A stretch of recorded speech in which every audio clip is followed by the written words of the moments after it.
Hello friends, आपका स्वागत है मेरे इस प्यारे से YouTube channel EDU physics Hindi में। आज हम कक्षा 10 गणित प्रश्नावली 2 का सभी इंपॉर्टेंट एमसीक्यू और सभी इंपॉर्टेंट क्वेश्चन लेकर आए हुए हैं। अगर आप इस वीडियो को देख लेते हैं तो चाहे किसी भी प्रकार का क्वेश्चन आ जाए इस चैप्टर से, उसे आप आसानी से कर लेंगे। और हम 100% गारंटी देते हैं कि जो क्वेश्चन आएंगे इस चैप्टर के अगर आते हैं तो हमारे बताए गए क्वेश्चनों में से ही आएंगे। हम आपको आज जो बताने वाले हैं, आप वीडियो को लास्ट तक बने रहिएगा और सभी क्वेश्चनों को ध्यान से देखिएगा, ठीक है। अगर आप सभी क्वेश्चनों को ध्यान से देख लेते हैं और सभी क्वेश्चन को सॉल्व कर लेते हैं तो इस चैप्टर से आने वाले सभी क्वेश्चन आसानी से आप कर सकते हैं। हर एक टाइप के हम क्वेश्चन एक एक दो क्वेश्चन लेकर आए हैं, जिससे आपका कोर कॉन्सेप्ट भी तैयार हो जाएगा और साथ में प्रिपरेशन भी हो जाएगी। तो चलिए वीडियो को करते हैं स्टार्ट। तो पहले हम कुछ एमसीक्यू लेकर आए हुए हैं, जिसमें कुछ एमसीक्यू हैं जो आपके 20 नंबर विकल्पी जो पूछे जाते हैं उसमें पूछे जाते हैं। तो इसमें हम ऑप्शन नहीं लिखे हैं, क्वेश्चन को क्यों राइट किए हैं, क्योंकि अगर हम ऑप्शन राइट करते हैं तो इसमें ज्यादा टाइम लग जाता है। इसलिए हम केवल क्वेश्चन को राइट करके उसके हम सोल्यूशन कराने वाले हैं और इसके बाद हम लॉन्ग आंसर देखेंगे, ठीक है। तो पहला क्वेश्चन है, ये चैप्टर नंबर 1 का है, फिर लेकिन इसे करना इंपॉर्टेंट है क्योंकि इस टाइप का क्वेश्चन कई बार पूछा गया। तो कहा एक संख्या 140 का अभाज्य गुणनखंड क्या होगा, ठीक है। तो देखिए, जब पूछा जाए आपसे कोई संख्या दी हुई हो और उसका अभाज्य गुणनखंड पूछा जाए तो आपको क्या करना है, उसका आपको सीधा सीधा खंड कर देना है। क्या करना है? खंड कर देना है। तो 70 टाइम से कट जाएगा 2 70, फिर 35, फिर इसके बाद देखिए 5 से काट देंगे, 5 7 जा 7 जा 7। तो देखिए 2 जो है 2 टाइम से आएगा तो इसे लिखेंगे 2 स्क्वायर, ठीक है। इसके बाद 5 1 टाइम से आया है तो लिखेंगे 5 इंटू 7। अब ये जो छोटा छोटा खंड होता है, किसी संख्या का जो छोटा छोटा खंड होता है उसे ही अभाज्य गुणनखंड कहते हैं। तो 2 स्क्वायर इंटू 5 इंटू 7 ये इसका आंसर होगा, 2 स्क्वायर इंटू 5 इंटू 7, ठीक है। ऑप्शन में आपको दिया रहेगा, उसे आप कर लेंगे। चलते हैं नेक्स्ट क्वेश्चन की ओर। कहला एक त्रिघात बहुपद के अधिक से अधिक शून्यकों की संख्या क्या होगी। तो देखिए, आपको हम बता दें कि बहुपद क्या होता है। तो देखिए, एक बहुपद में एक चर होता है, एक अचर होता है, ठीक है। ए से जेड की जो संख्या होती है चर में आती है, लर्नबली लोग बताते हैं, और अचर जो होता है संख्या होती है। लेकिन आपको हम ऐसे बता दें कि जिसका मान निकाला जाता है, यानी x का मान आपको समीकरण पढ़ने के पता जाएगा कि x का मान निकालना है कि y का मान निकालना है। तो जिसका मान निकालना होता है उसे चर कहते हैं और जिसका मान नहीं निकालना होता है वह अचर कहलाता है, ऐसा समझिएगा, ठीक है। तो यहाँ पर कहा है एक त्रिघात बहुपद है। त्रिघात बहुपद क्या होगा, यानी कुछ इस प्रकार होगा, x³ + 3 x² + 5x + 6, इस प्रकार का होगा।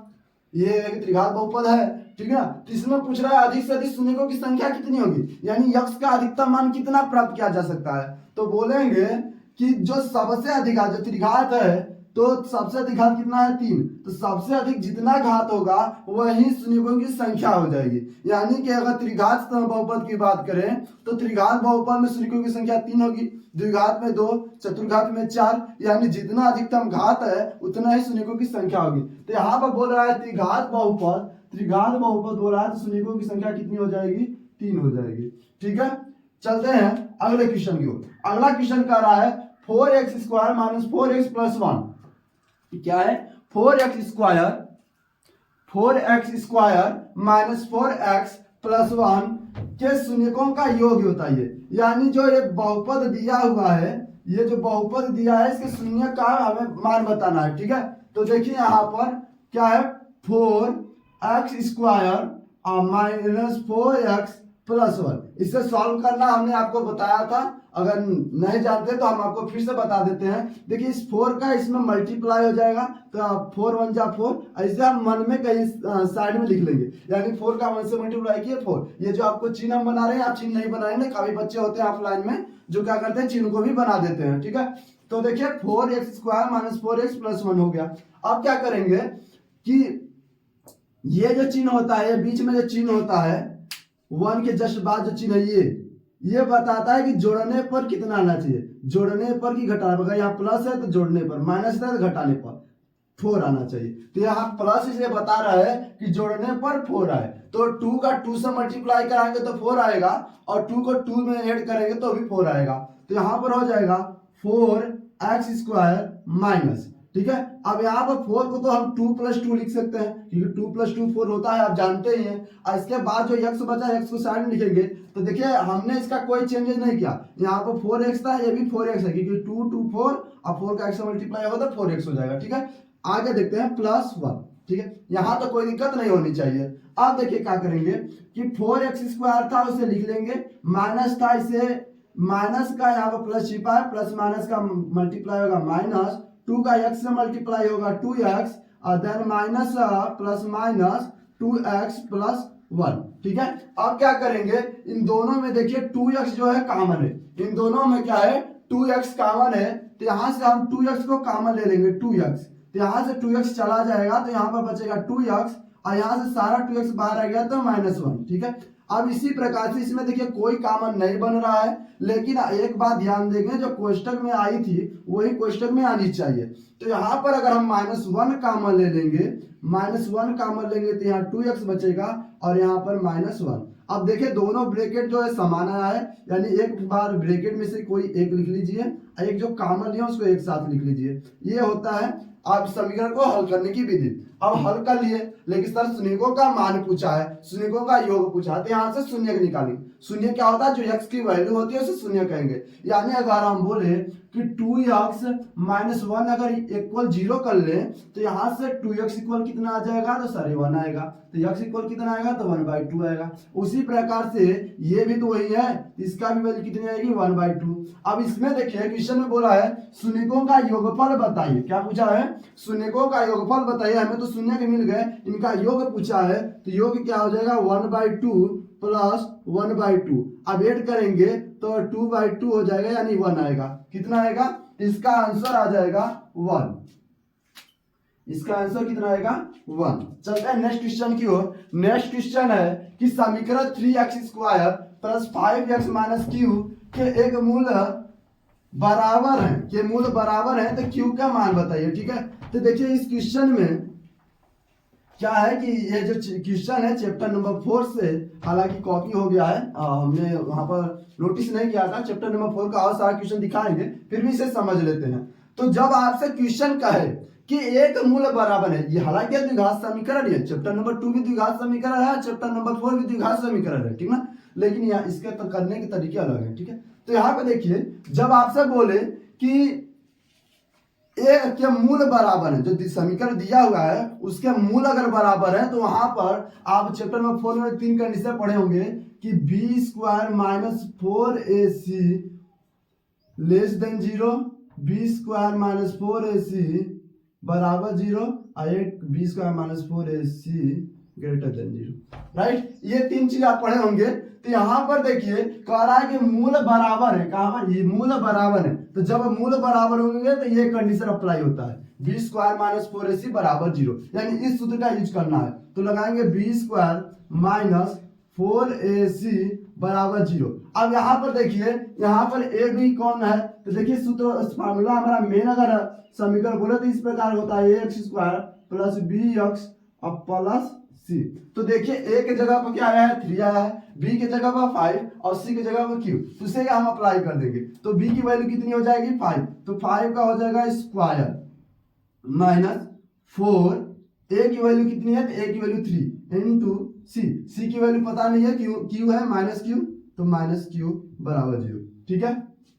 आई बात समझ में। यहाँ पर देखिए 5 का स्क्वायर करेंगे तो 25 और माइनस, अब यहाँ पर देखिए माइनस का मल्टीप्लाई प्लस, और 4 3 12, q = 0। अब यहाँ से 25 को इधर पक्षांतर करेंगे तो -12q और बराबर क्या हो जाएगा, 25। अब इसको हम इस साइड लाए हैं, q को लाए हैं अपोजिट साइड, लिखे पहले हैं, तो आप ध्यान देंगे, नहीं तो आप जैसे पक्षांतर करते हैं वैसे कर लेंगे, ठीक है। यहाँ से q इक्वल कितना आ जाएगा, 25/12 अब माइनस में आएगा, ठीक है। अब डिवाइड तो नहीं होगा, तो यही आंसर हो जाएगा, ठीक है। या तो डेसिमल में होगा या तो सिंपल यही आंसर होगा, ठीक है। तो आंसर इसका कितना हो जाता है, 25/12, कितना हो जाता है, 25/12।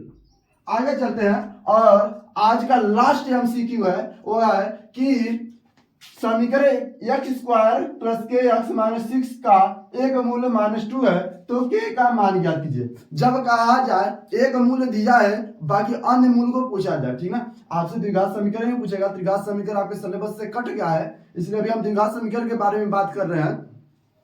तो जब आपको समीकरण दिया हो, ठीक है, और उसमें से कोई एक मूल दे दे, तो आप जानते हैं समीकरण जो होता है मूल क्या होता है, मूल और शून्य एक ही बात होती है।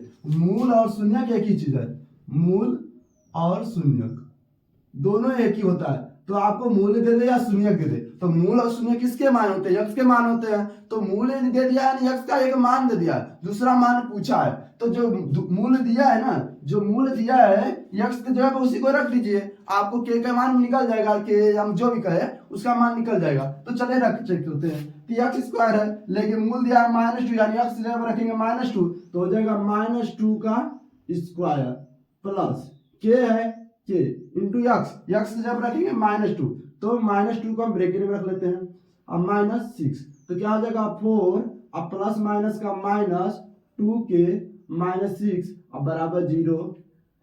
अब देखिए 6 से 4 डिवाइड सब्ट्रैक्ट हो जाएगा, तो 2 के कितना हो जाएगा -2 इक्वल 0, ठीक है, इतना तो आप कर लेंगे। अब देखिए -2 के बराबर हो जाएगा 2, सॉरी यहाँ पे एक्स लिख लिए, के रहेगा के, तो यहाँ से के बराबर क्या हो जाएगा -2/2, और 2 से डिवाइड हो जाएगा, तो के बराबर कितना आ जाएगा -1, ठीक है। आई होप कि कैमरे में आ रहा होगा, ठीक है।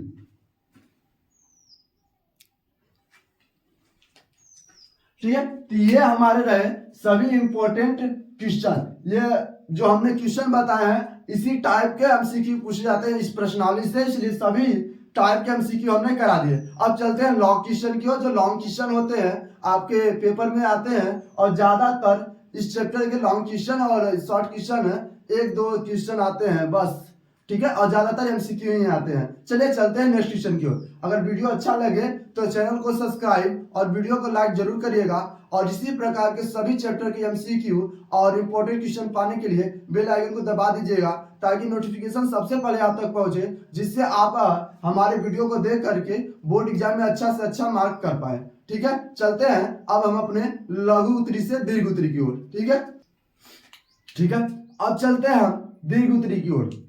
तो दीर्घ उत्तरी क्वेश्चन है कि 4x² प्लस 9x प्लस 5 के मूल ज्ञात कीजिए। तो इस टाइप का जो समीकरण कहता है, हम आपको बताएं कि मूल और शून्य के बराबर होते हैं। जो मूल होता है उसे ही हम शून्य भी कहते हैं। क्या कहते हैं? शून्य भी कहते हैं। तो इस क्वेश्चन में आपसे मूल ज्ञात कीजिए कह रहा है, यानी शून्य की निकालिए बोल रहा है। ठीक है, तो सवाल कह रहा है कि 4x² प्लस 9x प्लस 5 के मूल ज्ञात कीजिए, यानी हम आपको बताया 4 का 5 से मल्टीप्लाई कराएंगे, तो बोलेंगे 4 5 जा 20, यानी 20 को हमको एक कोपचे में लिख लेंगे, और हमको ये खंड बनाना है, 20 का ऐसा खंड बनाना है जिसका अगर गुणा करे तो 20 आए, लेकिन यहाँ पर क्या चीज है? प्लस है, तो प्लस करने में कितना है? 9 आए, यानी जोड़ने पर 9 आए, तो बोलेंगे सर 4 5 जा 20 और 5 प्लस 4 या 4 प्लस 5 कितना होगा? 9 होगा। यानी कि हम यहाँ पर लिखेंगे 4x² को यहाँ पर कॉपी कर देंगे, तो 4x² प्लस 9 को हम लिख सकते हैं 4 प्लस 5 लिखते हैं यहाँ पर, क्योंकि पहले 4 है लास्ट में 5, तो कॉमन अच्छा बनेगा। 4 प्लस 5, अब 5 प्लस 4 भी लिखेंगे तो कोई दिक्कत नहीं है, आएगा आंसर सेम x। ठीक है, और प्लस 5 इक्वल 0, क्योंकि देखिए हमने क्या किया कि 9x के जगह पर 4 प्लस 5x लिख दिया है, बाकी सबको कॉपी कर दिया है। अब क्या करेंगे? मल्टीप्लाई करा देंगे, तो 4x² प्लस 4x। देखिए यहाँ पर जब प्लस है तो कोई आपको डरने की बात नहीं है, आपका आसानी से बस माइनस होता है तो ध्यान देना होता है कि माइनस का अंदर मल्टीप्लाई करेंगे तो माइनस होता है। ठीक है, तो 4x प्लस 5x अब प्लस 5 इक्वल 0। ठीक है, अब देखिए क्या होगा, तो इन दोनों में देखिए 4x कॉमन बन रहा है, तो 4x को कॉमन लेंगे, तो यहाँ से x प्लस 1 हो जाएगा, और इन दोनों में देखिए क्या है? प्लस 5 कॉमन है, 5 कॉमन लेंगे तो x प्लस 1 हो जाएगा इक्वल 0। अब जानते हैं कि कोष्टक बराबर आता है, बराबर आया भी है तो कोई एक कोष्टक को लिख लेंगे x प्लस 1 और साथ में 4x और प्लस 5 इक्वल 0। ठीक है, यहां तक कोई दिक्कत नहीं होगी।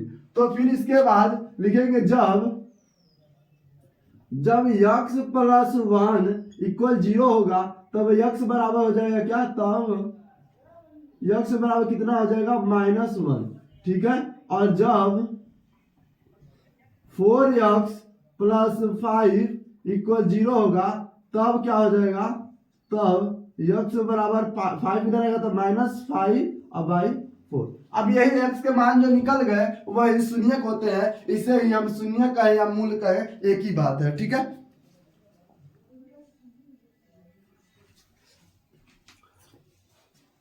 अब देखिए आगे चलते हैं।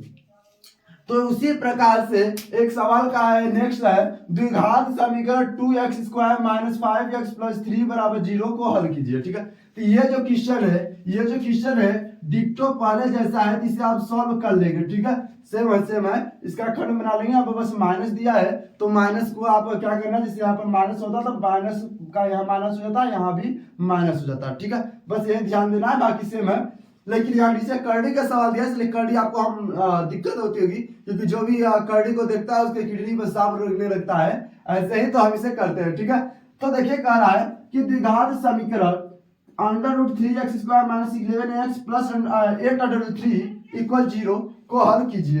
ठीक है, तो अब देखिए इसे हल करते हैं।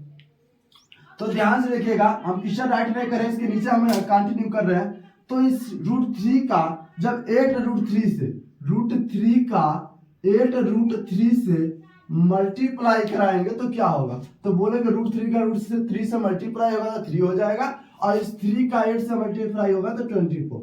अब 24 का हमें ऐसा खंड करना है कि गुणा करने पर तो 24 आए, लेकिन जोड़ने पर कितना है, 11 है। तो बोलेंगे सर बहुत आसान है, 8 और 3, 8 का 3 से मल्टीप्लाई करेंगे तो 24 आएगा, और 8 में 3 ऐड कर देंगे तो 11 आ जाएगा। चलिए खंड बन गया, तो जल्दी से इसे निपटा लेते हैं। √3x स्क्वायर माइनस 11 को लिख सकते हैं हम, क्या लिख सकते हैं, 8 प्लस 3, क्या लिख सकते हैं, 8 प्लस 3, x तो बाहर आएगा ही, और साथ में प्लस 8√3 बराबर 0 लिखना तो लिख लीजिए, कोई दिक्कत नहीं है। ठीक है, अब क्या करेंगे, √3 को कॉपी कर लेंगे, x square minus 8x plus minus का माइनस से मल्टीप्लाई होगा तो माइनस हो जाएगा, काफी लोग प्लस भी लिख देते हैं। तो 3x प्लस 8√3 इक्वल 0। ठीक है, अब यहां पर देखिए क्या हो जाएगा, तो अब देखिए यहां पर हो जाएगा, दोनों में क्या कॉमन बन रहा है भाई, तो दोनों में देखेंगे √3 तो है नहीं, 8 तो है नहीं, तो क्या कॉमन बन रहा है सर, x कॉमन बन रहा है, x को कॉमन ले लेते हैं। x जिंदगी में परेशान कर रही है, क्वेश्चन में भी परेशान कर रही है, क्या किया जाए, तो x को कॉमन ले लिया जाए और उसे हटा दिया जाए। तो √3 यहां से देखिए √3x बचेगा, √3x माइनस 8। ठीक है, अब ध्यान दीजिए, ये 3 को हम आपको बताया जो 3 होता है, 3 को √3 इंटू √3 लिख सकते हैं, 3 को √3 इंटू √3 लिख सकते हैं, यानी ये 3 नहीं 2 टाइम्स √3 है। तो यहां से हम एक माइनस √3 अगर हम कॉमन ले लें तो क्या बचेगा, यहाँ पर √3x बचेगा, और यहां से -8 बचेगा, क्योंकि √3 तो बाहर आ गया है, इक्वल 0। अब दोनों कोष्टक में से कोई एक कोष्टक लिख लेंगे तो क्या हो जाएगा, √3x माइनस 8 एंड कॉमन वाला चीज एक साथ लिखेंगे, x माइनस √3 तो इक्वल 0। इसके आगे हम यहाँ पे बगल में कर लेते हैं, इसके बाद हम इधर बगल में साइड में कर लेते हैं, साथ कैमरे में कटने लगे। तो यहाँ पे देखिए जब √3x माइनस 8 इक्वल 0 तब x इक्वल 8 बाई √3 हो जाएगा, और साथ में जब x माइनस रूट 3 इक्वल 0, तब x इक्वल कितना आ जाएगा √3।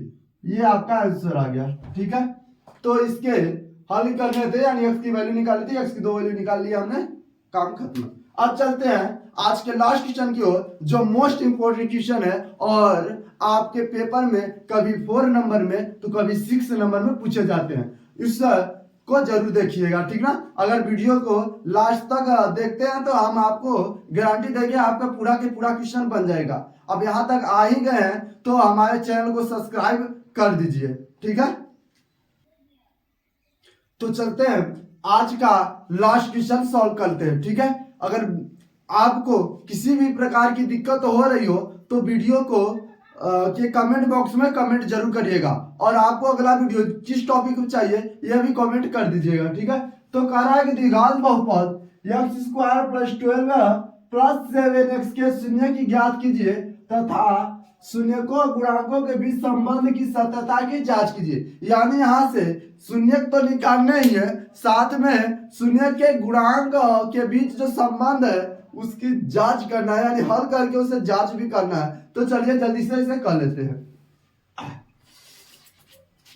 तो देखिए यहाँ पर जो क्वेश्चन है हल कर लेते हैं।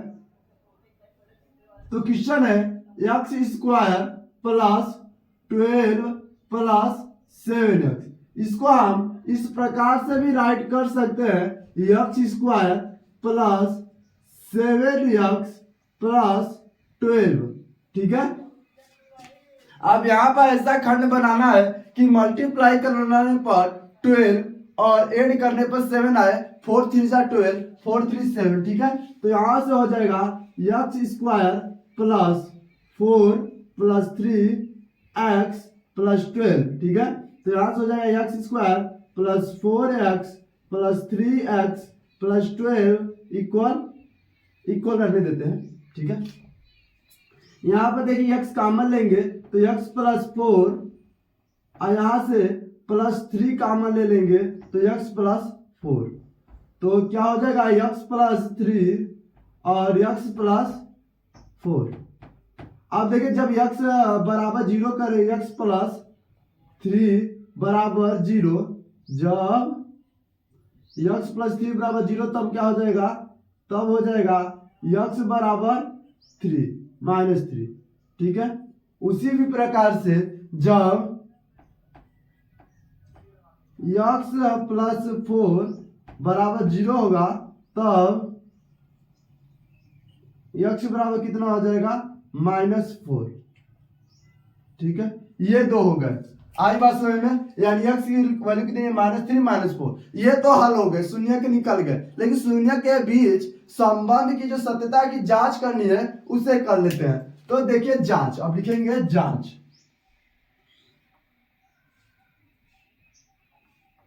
जांच, ठीक है। तो जांच में देखिए पहला सूत्र यूज करेंगे, अल्फा प्लस बीटा बराबर -b/a। अल्फा प्लस बीटा बराबर b/a। तो देखिए जो शून्य निकलते हैं इन्हें अल्फा कहते हैं। तो देखिए ये लिखना नहीं है आपको, ये अल्फा हो गया, ये बीटा हो गया, ठीक है। तो यहाँ पर अल्फा की वैल्यू कितनी हो गई -3 प्लस बीटा की वैल्यू कितनी हो गई -4 इक्वल माइनस बी का मान कितना है, तो देखिए x वाला जो पद है ये BC, तो b कितना हो गया 7/a। a का वैल्यू कितनी है x, क्योंकि सॉरी 1, x² के साथ जो होता है a होता है, तो a के स्थान पर 1 छिपा हुआ है तो 1। तो यहाँ पर देखिए -7 बराबर -7 आ गया, ठीक है। अब नेक्स्ट सूत्र यूज करेंगे, अल्फा बीटा इक्वल C/a। तो यहां से देखिए अल्फा की वैल्यू कितनी थी, जितनी थी पहले ही, -3 × -4 इक्वल C की वैल्यू कितनी है, तो C की वैल्यू यहाँ पर 12 है। अब A की वैल्यू 1 है, तो 4 3 जा 12, यानी कि यहाँ पर 12 = 12 आ जाएगा।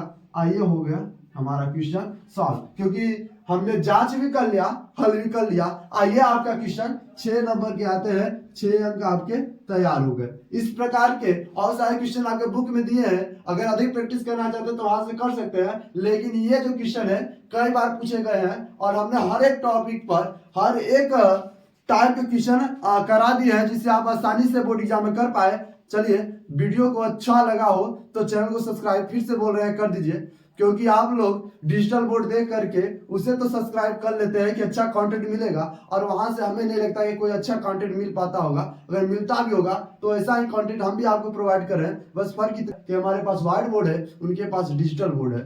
ठीक है, तो आप लोग अगर सपोर्ट करते हैं तो जल्दी हम भी डिजिटल बोर्ड ले लेंगे। ठीक है।